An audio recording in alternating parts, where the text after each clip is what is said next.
So example 6 is going to show us a complication that sometimes happens whenever we do integration by parts. So here, let's take a look. We've got the antiderivative of x squared times sine x dx.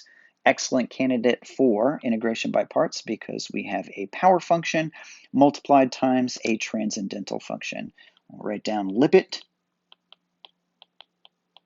We have power for our x squared, and then we have trigonometric for our sine x dx. So u should be equal to x squared, and then du will be equal to 2x dx. The other part, sine x, is going to be our dv, meaning that v, taking the antiderivative, is negative cosine x. All right, so let's rewrite our integral here. So we have the antiderivative x squared sine x dx should be equal to u times v, bring that negative sign out front, so negative x squared cosine x minus the antiderivative of u dv along the other diagonal. There's already a negative sign in there, so let's just cancel that out with the one that's already here. And then I have 2x cosine x dx. Do you see what just happened here?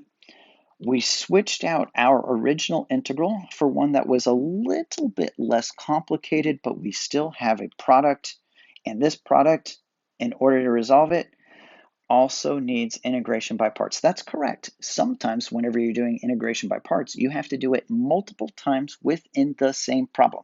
So now we need to do another instance of integration by parts. This one gets another color. And we have the same exact setup here. 2x is a power function. The cosine x dx is going to be our trig function. So same kind of setup where u should be equal to 2x, and then du will be equal to 2dx. Over here on the right-hand side, I'm going to make dv equal to cosine x, and then v is equal to, when we take a, whoops, dx there, take the antiderivative of that, should just be sine x. All right, bring this part down, bring it straight down, and then we're going to do the integration by parts for this second portion here.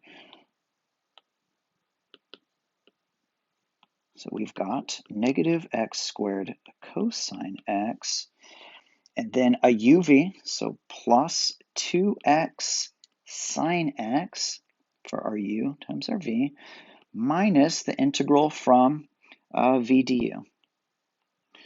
So minus, whoops, a 2 sine x dx. All right, and now finally we've exchanged our integrals for one that we can just integrate without any special attention. Bring everything down.